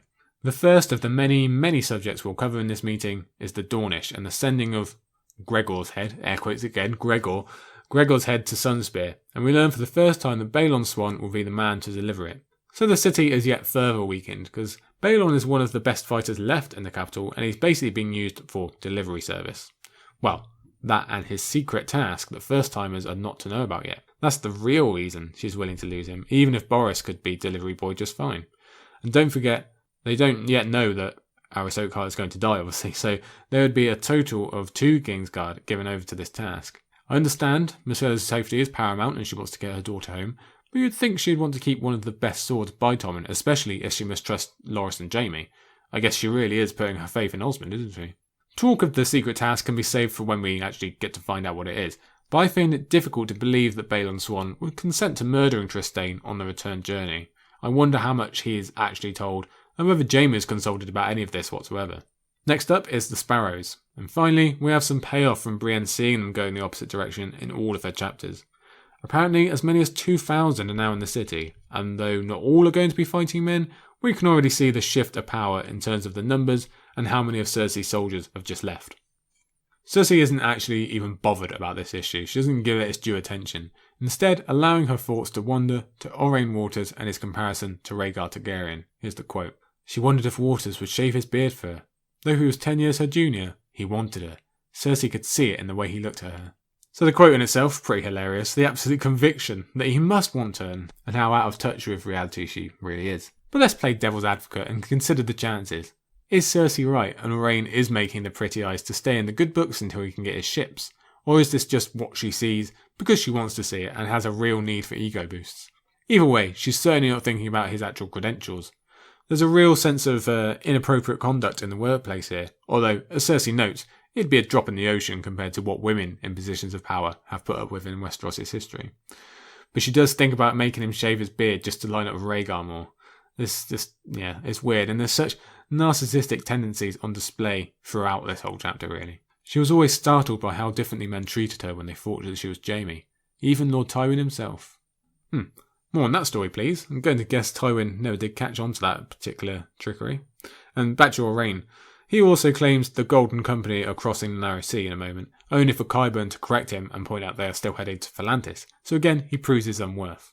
But back to the Sparrows, the actual things she's supposed to be thinking about at this moment. Cersei doesn't care about them because, as she almost says word for word, they are not her problem. This is why Cersei is often accused of having no foresight. She can't even see how these 2,000 Sparrows could pose an issue in the future. She's more worried about dragging Tyrion's name through the mud a bit more by declaring him enemy of the Sept and whatever else. She just can't comprehend weakness against such people, and obviously doesn't give the small folk or history its due. It's maddening to see. And spoiler alert here for the rest of the issues brought up in this meeting, but this is pretty much how Cersei sees everything, not her problem. That could be her slogan. And now we see how dangerous such a rubbish council can be, because they all just nod their heads and repeat, yeah, good job boss, excellent decision. It reminds me very clearly of Mr. Burns hearing about his stocks. Yeah, this is the formula going forward as more notes of high importance are raised and more are dismissed. The similar line of thinking comes to the news of the Lords of the Vale and Peter Baelish. Again, not their problem. It'd be cool if they didn't hurt the man, as Cersei still considers her little friend and someone who would be of use at her court, but otherwise do what you want. It seems to escape her notice that one of the 7 kingdoms plus that she's supposed to be ruling is essentially having a mutiny or a crisis of leadership in any case, and she's just content to do nothing because again, she does not care. She doesn't realise how the one stable kingdom that's come out of this war unscathed really, and one that is going to be incredibly important in terms of food allocation once winter truly hits, is rocking on the edge here. The same way that she doesn't realise what a precedent this sets for lords choosing their own rulers. Now, okay, this is a special case of a region and an underage liege lord, but you get my point. This isn't a good message to send. But that just gets left, basically. Yeah, no, I don't want to hear about it. Okay. Next on the agenda is the royal fleet and the Ironborn, and we get a nice page of dialogue showing how useless and out of touch this council is. Half of them have no idea what is going on outside their own city, and the other half don't care. What's hilarious is Cersei thinks to herself, Varys would have known, despite 2 seconds ago claiming he had no skill or worth whatsoever. She can't even keep track of her own prejudices. The talk of ships leads to the much larger issue of the Iron Bank wanting repayment, and that fits much more nicely into our little trio of ignored problems in the Sparrows, the Vale, and the Iron Bank. Because again, Cersei just shrugs it off, dismissing it as squeaks and squawks. I believe as last week we noticed that Cersei figures all of those who oppose her or don't do what she says are just fools that she has to suffer. There's no, okay, he's skilled, but he doesn't agree with me. There's no respect, basically. You either fall in line or you are worthless. It's one or the other. What a terrible way to look at the world. It is amazing. There's the lack of foresight, the sheer arrogance of expecting the bank to get payment when she wants to pay, because who would dare suggest otherwise? It's just all that, it's beyond description, it really is. And this is obviously a monumental issue, not being given proper consideration. We've known about the Crown's financial issues ever since Ned arrived, and Cersei isn't giving it 2 minutes of her time. As rereaders will know, we can add this to the growing pile of things Cersei has shot herself in the foot with. Firstly, this defiance of payment will eventually push the Iron Bank towards Stannis and keep his campaign alive, so another instance of Cersei creating her own enemies, and then this owed money is used on the new ships instead. The new ships that get stolen immediately by Aurane Waters, so double loss for Cersei there. And the worst part about all this is her Parrot Council just going along with it. Only Pycelle has the guts to suggest that might not be the best idea. Yes, this is King's Landing 2020, where Pycelle, of all people, has become our logical and moral core, and even he does his fair share of nodding along. He's just speaking out on this particular issue. Frey's next, and another dismissal of the idea the Sparrows are pissed about the Red Wedding. I'm not even sure it crosses Cersei's mind that any of the blame could be directed at her and the Crown. Okay, she wasn't actually involved in the planning of the Red Wedding, but clearly that's not how people are going to see it. But again, Cersei does not think it that way. The Frey issue doesn't really get explored here, except for the idea that they could eventually get involved in the coming Frey civil war. And again, it's just mind-boggling to even consider getting involved in such a thing. What is that really going to gain you? Much more interestingly, we get a Davos Seaworth mention. Hey, yes, it's been ages since we've heard from Davos, and really, for first-time readers, we haven't got a clue of what he's been up to since he left Dragonstone, so this is a real key moment for us. What a shame Cersei has to spoil it by saying that she has already ordered his execution, prior to consulting the council, by the way, proving exactly what this collection of sycophants is worth. And that makes our blood run cold, doesn't it? We know we aren't going to see any Davos chapters, so we have to get pretty concerned. Later, we're going to have confirmation that Davos has indeed died. Oh, George, why so cruel? We have to wait so long to find out that this is actually his biggest ever fake out. First-time readers have to go on thinking a fan favourite has not only died, but been killed off-page and unceremoniously by a treacherous Northman that, the last time we met him in Clash of Kings, was all in on House Stark. On the flip side, for rereaders, we know Wyman's plan to trick Cersei is definitely working, so that's cool. Talk of the North leads Pycelle to bring up Sansa, and I like to think he's doing that just to piss Cersei off, which in turn leads to Cersei completely losing any composure and going off on a violent tirade about Sansa. When we find the Imp, we will find the Lady Sansa too. She is not dead, but before I am done with her, I promise you, she will be singing to the stranger, begging for his kiss. An awkward silence followed. Have they all swallowed their tongues? Even this council of yes-men can't summon their voices when seeing the violence and anger of this woman promising to horribly torture and murder an innocent teenage girl. And alright, even if they don't consider her innocent, this is a teenage girl. You can see why Jaime can make these connections to her and Ares, can't you? Keeping it in the family, Cersei next wants to talk about Jon being made Lord Commander of the Watch. And that's a cool note of timing that the rest of the world is catching up to events up on the wall. What's funny is her thinking of Jon in the same chapter as she's thinking about Aurane looking like Rhaegar. Of course, she immediately dismissed Jon back in the day because of his station. Oh, Cersei, if only you knew. In fairness, this is one of the rare occasions in this meeting where Cersei is right. Jon has essentially sided with Stannis, hasn't he? Not his fault, of course, he had no choice, and we're going to explore that a lot in Dance, but Cersei's suspicions are actually right for once. It is Qyburn that provides the solution of sending up some relief with the actual course of killing Jon. The actual mission, rather. It's similar in tone to Tyrion's efforts to free Jaime from Riverrun under a peace banner. We'll return to this thread in a moment, but it's interesting that Cersei imagines Jon getting a knife in the ribs when, well, you know what happens. And Cersei very quickly thinks back to Robert and has this quote.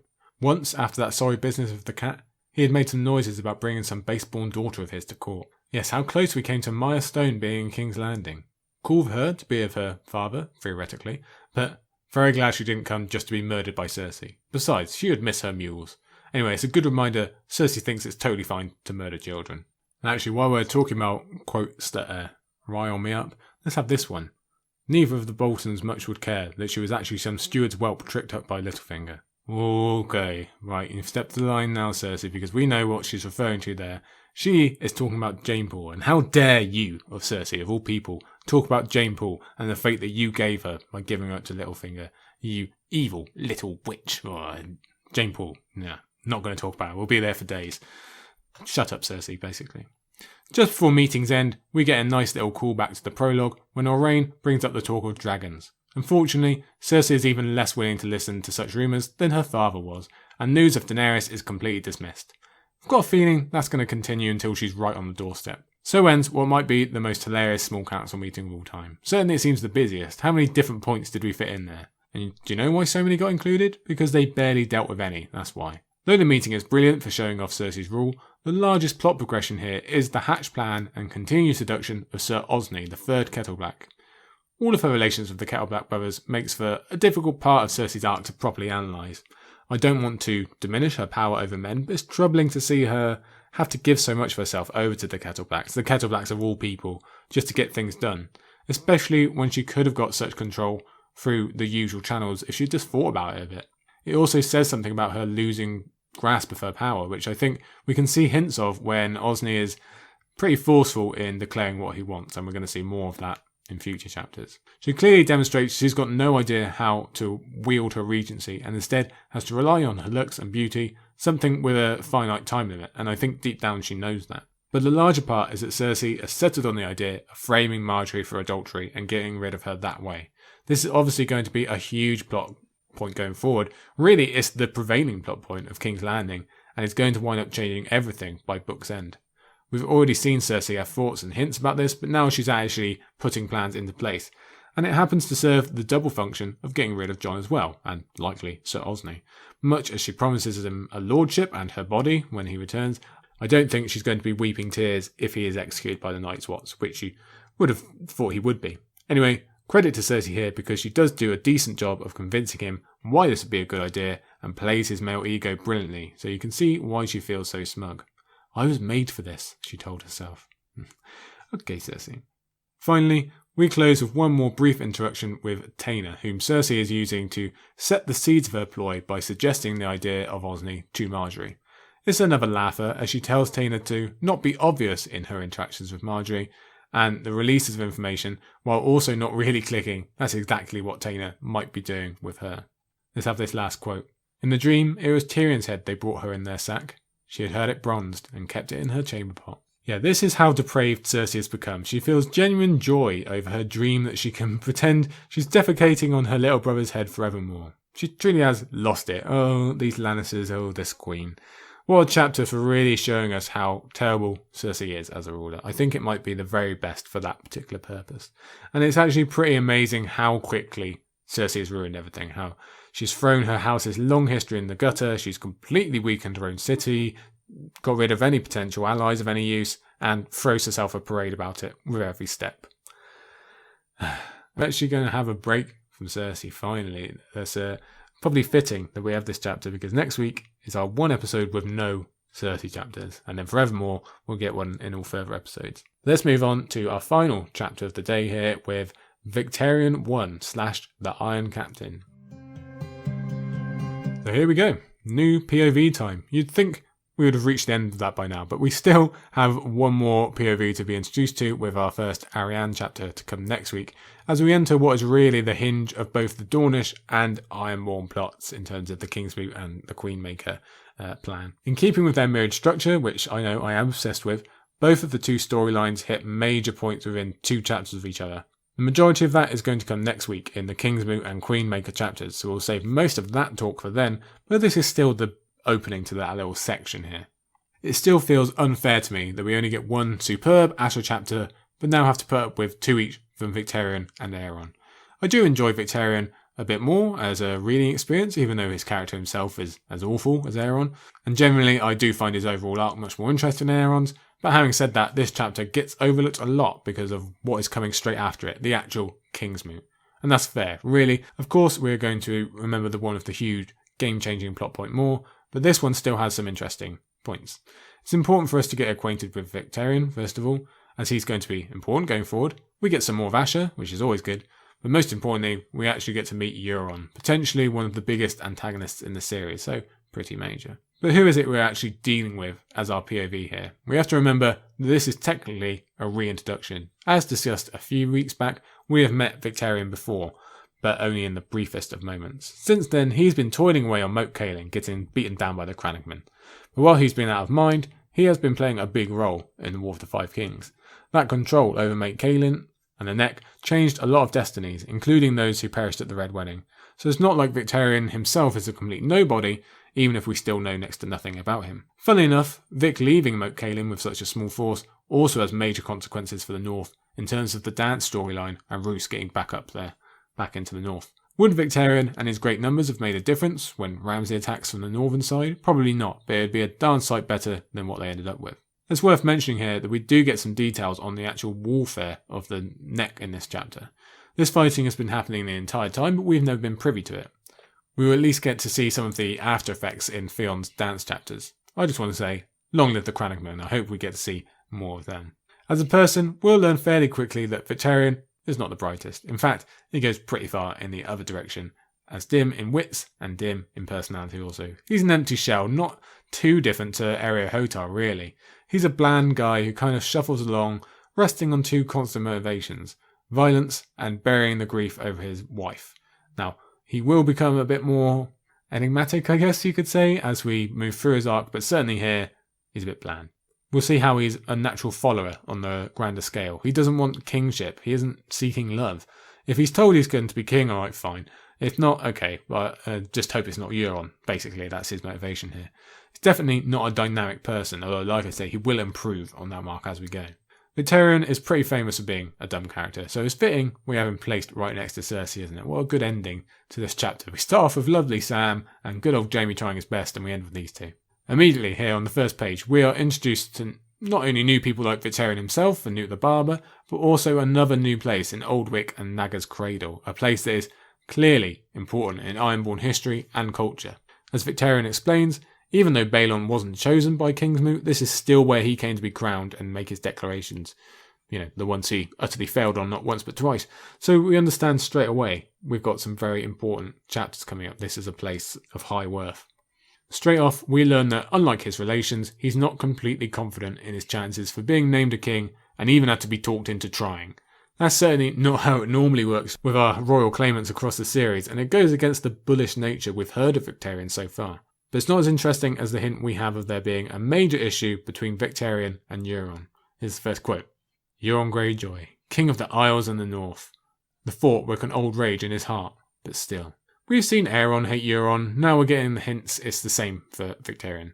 We already know Balon banished him, so we have this whole build-up effect of Euron essentially being the centre of his family in this storyline. He's a gravity well for his countrymen, his family, and probably a whole lot more going forward into Winds. And because George is kind of in a rush here to introduce Victarion, we also get these early hints of him being a very superstitious or religious man in regards to the Kinslayer curse at least. That's going to be a huge part of Victarion's arc and his past, mainly as a limiting factor to act against Euron. But we see early here that Aeron's plan of a Kingsmoot works perfectly for bringing Victarion into the game, because it's that dedication to the ancient laws that allows him to be a viable option, or allows kingship to be a viable option for him, I should say. He wouldn't have bothered trying to take on Euron. He would have just said, no, he's older, I've got no claim. Asha would have tried anyway, we know that. But now, using this Kingsmoot, Aeron can bring Victarion into the mix as well. For what it's worth, we make a big deal out of so many characters being second sons, I just want to note that here. Victarion and Theon are the only third son POVs we have, and Aeron is the only fourth. So it's just a weird little outlier group here with the Greyjoys. Moving forward, we get a hint of how strong and large the Iron Fleet actually is. We've heard tales before, but now they're here in the flesh and about to cause some chaos in southern Westeros and beyond. Fleets really haven't figured largely into the War of the Five Kings, save for getting the Blackwater, but they are going to be of higher importance going forward. We have Euron's raid from the Reach, Paxter Redwines being used to assault both Dragonstone and then Storm's End, and also then maybe save the Reach, and Aurane Waters makes off with the Royal Fleet, with Victarion himself maybe being responsible for bringing Daenerys over to Westeros, so they are of much more consideration going forward. We learn that Victarion cherishes these ships above all, which makes sense, and he proves that by being able to name all the others from those who have already arrived, straight off. Some of that is the ever-expanding list of Ironborn lords and families, again contributing to this sense of build-up and a major moment being on its way. And even cooler, we know Roderick the Reader is here, and we definitely want to see more of him, even though we don't get that much. We have this quote, "No man had ever loved his wives half as well as the Lord Captain loved his ships." Well, that's pretty damning given what we are going to learn about his wives in a minute. It will trickle in through the chapter, but Victarion lost 2 wives naturally and then was forced, biggest air quotes of the episode, was forced into beating the third to death. The claim here is that his ships are worth more than all of them, and that's probably true, but we're going to learn how much that third one haunts him still. And it's another actual comparison to Ariotar, because he says he's married to his axe, and Victarion, he acts like he's married to his ships. And Asha has a similar quote about being married to her own axe later on, weirdly enough, so that all ties in there. I just want to point out the name of 2 of these ships here, Grief and Iron Vengeance. That's quite a good way to describe Victarion overall, isn't it? He carries his grief, or guilt, hopefully, about his wife with him, and he uses the desire for vengeance to fuel his actual fighting, as we'll get to see in his next chapter, which is pretty cool. But if we're looking at ships, we should probably include the first description of the Silence. Here it is. And then he saw her, a single-masted galley, lean and low, with a dark red hull. Her sails, now furled, were black as a starless sky. Even at anchor, Silence looked both cruel and fast. On her prow was a black iron maiden with one arm outstretched. Her waist was slender, her breasts high and proud, her legs long and shapely. A wind-blown mane of black iron hair streamed from her head, and her eyes were mother of pearl. But she had no mouth. Oh damn, this is a creepy ass ship, isn't it? George gets our attention straight away with this one. The description of the prow is pretty stomach churning for anyone who's read the Forsaken pre-release chapter, but Victarion's notes on the crew are almost as damning. For him, he dislikes them because of their nationality and the fact that he's an idiot to think such. For us, it's more the fact that they've had their tongues removed and the possibility of what they've seen in Valyria and other places. Well, wherever they go with Euron, whatever they see him doing is probably going to be pretty bad. But the tongueless thing slots into a whole bunch of discussions, not only about the ship name, but whether that's a choice by Euron to conceal his worst crimes, or whether it links to the Varamir chapter, where someone being forcibly mind-warged will bite off their tongue. We'll pump the brakes a little bit on Euron here. We'll have to wait for next week to discuss most of those types of theories when we get a much better look at him, but still, it's worth thinking about. And this is where we learn about Victarion's third wife and her fate. And it's a mood killer, isn't it? Any chance we did have of liking this particular Greyjoy has gone straight out the window now. It raises the tension when we get this idea of withheld strength and fury towards Euron and what that could mean when they meet. And that meeting seems to be on the horizon coming towards us. But Balon told him not to kill Euron. Okay, but Balon isn't here anymore. So what will Victarion do? Here's George building up tension. Will he obey the curse, or will he not be able to resist? George always has us turning the page for more answers, doesn't he? Another note on Victarion's get-up here. Here's the quote. It was made of 9 layers of cloth of gold, sewn in the shape of the kraken of the Greyjoys, arms dangling to his boots. Victarion donned a tall black warhelm, wrought in the shape of an iron kraken, its arms coiled down around his cheeks to meet beneath his jaw. And I just mention that because it sounds pretty cool. Nothing if not stylish and on brand. Anyway, when he actually reached the shore, Aeron is waiting, just like he was when Theon came home. It's a shame we have to deal with this guy again, because I don't like him. But it seems like Victarion will obey the curse and resist harming Euron, but tension is still high because we can see how much he wants to. The Kinslayer curse works into the Euron-Balon dynamic as well, and whether Euron actually killed Balon, as Asha will challenge later on, she'll claim that. Victarion himself doesn't seem to consider that angle really at all. And obviously, Euron flies in the face of such superstitions, but what could this mean if Victarion discovers that Euron actually is a confirmed Kinslayer? I'm fairly sure this hasn't been addressed so far. Would that give Victarion the moral right to kill Euron in vengeance, or is he still restricted by the curse? Not sure how that works. And again, it's interesting how little he is seeking the crown. He's a bit like Stannis in that way. It's all duty. It's duty to Balon, to the gods, the assembled captain. If they tell him what to do, he'll do it, but there's no burning desire there. Once among the others, we find our POV certainly is popular amongst the Ironborn. I suppose being the ultimate captain will do that for you. He's got all the ships, he's got the victories and the kills, and the armour, that probably helps. He's everything a good Ironborn appreciates. And we find he's even splitting the Harlaw vote as we find him talking with Hofo Harlaw. And we'd assumed all of them to be on Asha's side, so that's unfortunate. But we can see where Aeron's confidence has come from for Victarion to win. And we get also another update on Victarion's wives. Like I said, they're sprinkled in. Here's where we learn that he actually had 3. We never learn anything more on the first 2. But it's obvious the third one is what we're going to be focusing on going forward. And we have this quote. Yet when he tried to pitch her, he only saw the wife he'd killed. He had sobbed each time he struck her, and afterward carried her down to the rocks to give her to the crabs. Oh, crikey, yeah, this is definitely going to be a complicated, complex emotional and psychological issue for Victarion, and we're clearly not done learning about her just yet. Let's just be thankful that this poor offered-up Harlaw girl that Hofo's talking about doesn't end up with Victarion. There's a 12-year-old that very nearly gets betrothed to Victarion, but luckily that doesn't happen, so small victory, let's take it where we can. Let's go from Hofo Harlaw to Lord Baelor Blacktide. Here's his quote. Balon was mad. Aeron is madder, and Euron is maddest of them all, Lord Baelor said. What of you, Lord Captain? If I shout your name, will you make an end to this mad war? So that's a big quote here from Baelor Blacktide, who is quite popular among the fandom. It's an interesting take, quite similar to Roderick the Reader. And it shows how divided the Iron Lions are, and that this is probably the much wiser course. Oh, what could have been if not for Euron? The Ironborn are more diverse and forward-thinking than we might initially give them credit for. A good chunk of them want to end the war, at least go a different way. Probably not enough to get Asha elected straight off, but the pairing option that she's going to present as a choice later on really would have brought a lot of people over the line. It's the best of both worlds, whereas Euron only has promises. So well done to Asha for thinking of the idea. Again, we'll explore that in a moment. Not well done for Victarion for being blinded to Asha's brilliance and dooming everyone to Euron. With no better alternative, the Ironborn fall back on their old tendencies. They might as well get some plunder out of all this misery, eh? And Victarion claims that in 100 years, people will be singing about Balon. No one is singing about Balon in 100 years, Victarion, I promise you that. It's a shame, because rereaders know that Baelor Blacktide isn't going to be lasting all that long. Euron will keep up his hiring practice of killing older family members and then deterring who among that family are the most ambitious. Baelor seems to have his head on straight, has a clear vision for the future, and actually has some morals. Those types of people have no future with Euron, and as we just said, there are more of these types of thinkers than you'd think, but thanks to Euron's reactions, they go pretty quiet pretty fast. Luckily, it's Asha time. She comes along to save this chapter, and she's every bit as cool and confident as she was with Roderick. And losing battles too. Asha took a drink of wine.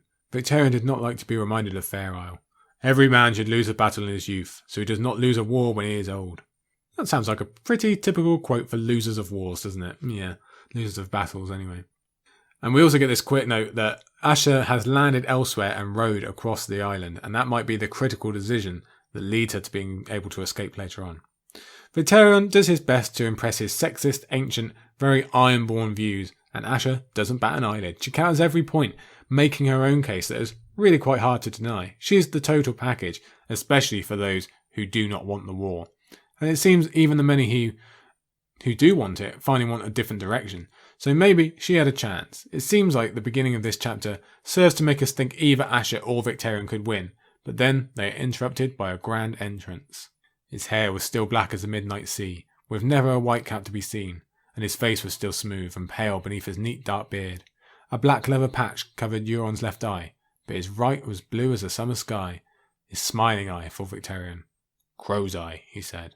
And I think it's worth mentioning here, you need to go and listen/read Paul Quentin and his many theories about Euron, and others have also made such. I will not be able to reach such lofty heights when we're looking to the future and what Euron represents in this series as a whole, so I'd just suggest you go and read all those, but let's move on ourselves.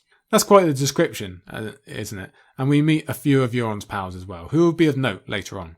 For the man himself, it's defiance from the off. He says he sits the sea stone chair when he wants. He defies the gods by going out and finding others, which is already more than most of the Ironborn can even conceive. And this is some of George's best, this quote here.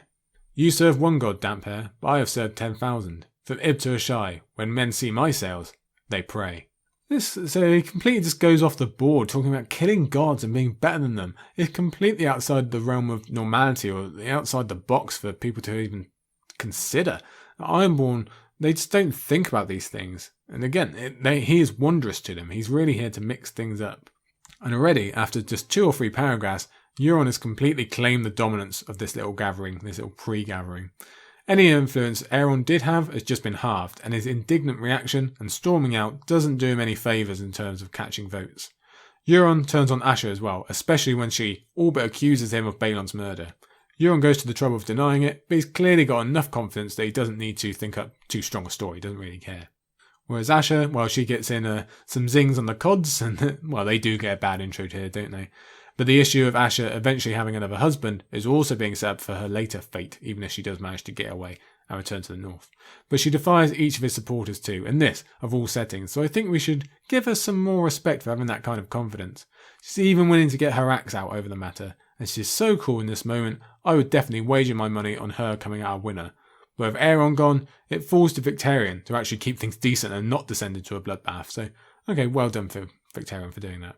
Thus, Euron exits, leaving Victarion with one final dig about how he shall win the Kingsmoot. And sure enough, quite a few people choose to leave after him, including some that Victarion could have bound to himself earlier on instead of this. That just leaves Asha and Victarion together, strolling amongst their beloved ships. I wonder if Asha had won, if Victarion would accept his place and serve her as he did Balon. I think they'd make for a great pairing if we could be sure that Victarion is all in. Asha is the better, clearly, but she definitely could have made use of him if she'd won. Asha, ever trying to help us out, tries to wheedle out why there is such bad blood between the two brothers, or why Euron has been away and outside their zone of control for so long. Unfortunately, Asha herself wipes away our dreams as she admits she will not win the Kingsmoot due to lack of support, or that's how it seems at least. She's again showing off her humility and clear thinking. I don't think any of the others would have such a reaction to a possible loss, would they? Instead of tantruming or killing or cock measuring, Asha offers a partnership. I am of a mind to shout my nuncle's name. Which uncle? He demanded. You have 3. 4. Nuncle, hear me. I will place the driftwood crown on your brow myself, if you will agree to share the rule. This is a pretty progressive idea, and to me, this is the most interesting part of the chapter. Her mind is focused on the end goal, not her ego, not, for the most part anyway, again separating herself. She's not even asking for straight up 50-50. She'll be hand, because at least someone knows the value such a position holds, as opposed to others in this book. She could still do great things. Unfortunately, that idea would be a hard sell for most places in Westeros, let alone the Iron Islands, and let alone with someone as thick-headed and as attached to structure as Victarion. It's just not going to happen with him. So we get to add to our list of reasons not to like Victarion, especially when he starts looking at Asha in a different, more sexual way. We do get a chance to learn about Asha's third course that she teased Roderick with. She will opt for peace and make many of the old lords happy, as we discussed earlier, but she'll also work out a deal for some land in the north. Ending the war? Good thing. The best thing. Doing the deal with the Glovers? Well, they seem pretty cool, so I hope they are being genuine about this idea that Asha has, but who knows? Would a full-strength North allow the Ironborn to live on a part of their lands, even if it is one of the worst areas? It's a similar argument to settling the gift for the wildlings. Maybe it could work with good leadership and strong defensive tactics, but I'd suspect the North would soon come running and driving them off. Still, having said that, it would be the greatest geographical expansion for the Ironborn in centuries, maybe even longer, so well done to Asha for the idea. Unfortunately, Victarion is just too pig-headed to see sense. Despite all her victories and success, Asha is still labelled a woman, gasp, and therefore nothing to do with war or rule. He doesn't even explicitly say why. There's no that she's so stupid or weak-willed or something like that. It's merely just a case of a girl? It does not compute. And And that's an incredibly unfair assumption and labelling, given all that Asha has done. Yet that doesn't knock her back. She stays right on track. For Victarion himself, we see, again, he really doesn't want the crown to do something with it. Does he have a policy, a goal? What will he achieve? There's nothing. It's just, I'll do whatever Balon did. I'll just copy his homework. To be fair, more of the same seems pretty central to Ironborn life, so we can see why men like Balon and Victarion have kept the ashes of history down. Another quote about the third wife here. He put a baby in her belly and made me do the killing. Oh dear, this gets worse and worse, doesn't it? Somehow this story of Victarion's wife is a slow burn reveal, with George making it worse and worse with every step. Now we have a new layer that he not only killed a woman but a pregnant woman, and his hatred stems from Euron sleeping with her. Did the wife come willingly to Euron? Well, it's probably best we don't wonder. For Victarion, either possibility is horrifying, but if nothing else, it really shows us how dedicated he is to the Kingslayer curse. To have your brother do that to you and let him live, instead directing the punishment to a woman who might well have been a victim instead of an adulterer, that's very representative attitudes towards women in this society, and unfortunately, all too similar to Randall's thoughts last week, isn't it? I am sorry for you, said Asha, and sorrier for her, but you leave me small choice but to claim the sea stone chair myself. You cannot. Your breath is yours to waste, woman. It is, she said, and left him. Damn right it's your breath, Asha. You do what you want of it. The partnership idea was superb, but if people insist on being so sexist and narrow-minded about good opportunities, then fine, she'll do it her own way. She's also smart enough to see how broken a man Victarion is, how tied he is to the memory of vengeance that he can never reveal. So, that's our introduction to Victarion, but I actually kind of sneakily claim this as an Asha chapter because, well, I just love her so much more. I don't want to wait, which I have to. Okay, that is today's episode, everybody. That is our 4 chapters. That is very quickly look at what we've come next week, which is really, like I say, kind of the hinge. I see it. It's not quite halfway, but I see it in my mind as halfway. And yeah, it is where everything changes for at least these 2 big plots in the Ironborn and the Dornish as well. We all have the drowned man, the Kingsmoot. Yeah, unfortunately we've got to deal with Aeron again. Then Brienne 4, another classic. Wow. The Queenmaker chapter, one of my personal favourites, and we will see Arya again with Arya 2, which is always nice, isn't it? They're so rare. So, we look forward to that next week. Thank you again for coming to join. Get in touch if you like. Have a look at the Patreon if you like. Thank you to our wonderful patrons. And you have no choice, I demand, you go and have a look at Radio Westeros and give them all the due that they are worth, which is a lot because they are amazing. And again, I thank them for inviting me on to talk Winds of Winter and the prologue. Yay, Riverlands talk. Okay, you can hear my voice is on its way out, so I will go and edit this and get it ready for you, and I will see you next time. See you later, everyone.